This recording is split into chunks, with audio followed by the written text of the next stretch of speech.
અહીં બેઠેલાઓને કેટલીક વાત કરીને પ્રવચન પૂરું કરું. તમે કદાચ તમારા મા બાપને ઘરડા ઘરમાં નથી મોકલતા, એનો મતલબ હું એમ નથી કરતો ઘરમાં બહુ સારી રીતે સાચવો. આજકાલ વારા પડવાના ચાલુ થયા. 4 દીકરાઓ તો 3 મહિના તારે ત્યાં, 3 મહિના તારે. મા બાપને શું સમજો? ફૂટબોલ સમજો?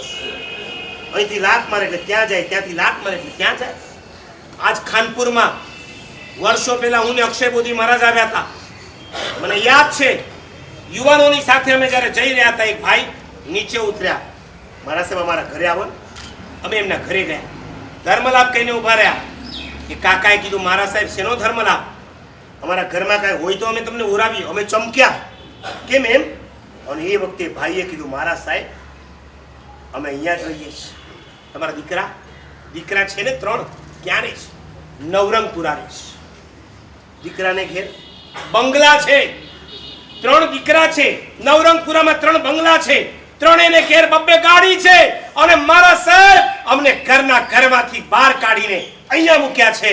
એમને ઘેર ગાડી છે, અમારે ઘેર જમવા માટે થાળી પણ નથી. અમે અમારી સાથે જે યુવાનો હતા એમને કીધું, હમણાં ઘર માટે જેટલું સીધું સામગ્રી જોઈતી હોય એ વસાવો, પછી બીજા બધા કામ.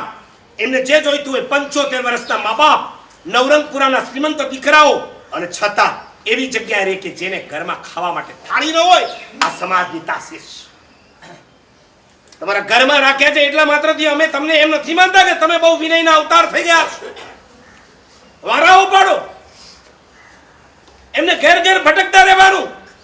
ફૂટબોલની જેમ ચંપકલાલ વ્યાસે લખ્યું છે ને, પિતાની ઝૂંપડી મધ્યે પુત્ર 5 વસી શકે, પુત્રના 5 બંગલામાં એક બાપ રહી શકે. એક બાપ 5 દીકરાને ઝૂંપડીમાં ઉછેરી શકે. અને એ 5 દીકરા ભેગા મળીને એક મા બાપને એક બંગલામાં ન રાખી શકે. વારાઓ પાડે. અને એમાં વારામાં જો 2 દિવસ કદાચ વધારે થઈ ગયા હોય ને, તો જેઠાણી દેરાણીને ફોન કરીને કહેશે, અમારો વારો પૂરો થઈ ગયો છે, તમારો શરૂ થઈ ગયો છે, લઈ જાઓ. 2 દિવસ જે વધારે રહી ગયા એનું ભાડું આપતા જાઓ. હસતા નહીં. આ રિયલ ઘટનાઓ કહું છું, રાજકોટમાં બનેલી ઘટના છે. સગા મા બાપના ભાડાઓ લેવાતા હોય. સગા મા બાપના ભાડા એકલી રૂપિયા સિવાય તમારી દ્રષ્ટિમાં બીજું કઈ આવતું જ નથી. એ મા બાપે જાનના જોખમે તમને મોટા કર્યા, એ નથી દેખાતું. અને એ વધારે રહી ગયા, આટલું ખાઈ ગયા. મેં એવું સાંભળ્યું છે, એવું દીકરાને સફરજન ખવડાવવું હોય પણ માને ન આપવું, એટલા માટે માં આજી એવડી થાય ત્યારે છોકરાને સફરજન આપતા હોય. આટલું છૂપું, આટલી હદે તમે નીચ, આટલા નીચે ઉતરી જાઓ. અરે ભલા માણસ કદાચ સફરજન આખું નહીં તો અડધું ખવડાવો, પણ તમારી માને ભૂખી શા માટે મારો? મને 90 વર્ષના એક માજી મળ્યા હતા મુંબઈ મલાડની અંદર. જ્યારે હું બેઠો તો એમને નૌકાર સંભળાવવા, મેં કીધું માજી બરાબર સંભાળે છે તો ખરા ને? અને એ વખતે માજી કીધું, શું સંભાળે મારા સાહેબ? ગમે તેવી ઠંડી હોય, અમારે નાવું હોય ને, અમારો નંબર 10 વાગે લાગે. કેમ કે ઘરમાં કોકને દુકાને જવું, ઓફિસે જવું, સ્કૂલે જવું, ક્લાસે જવું, બધાનું કામ પતી જાય. 10 વાગે બાથરૂમ ખાલી થાય ત્યારે જવાનું. અમારા કપડાં ઘરમાં કોઈ ધોઈ ના આપે.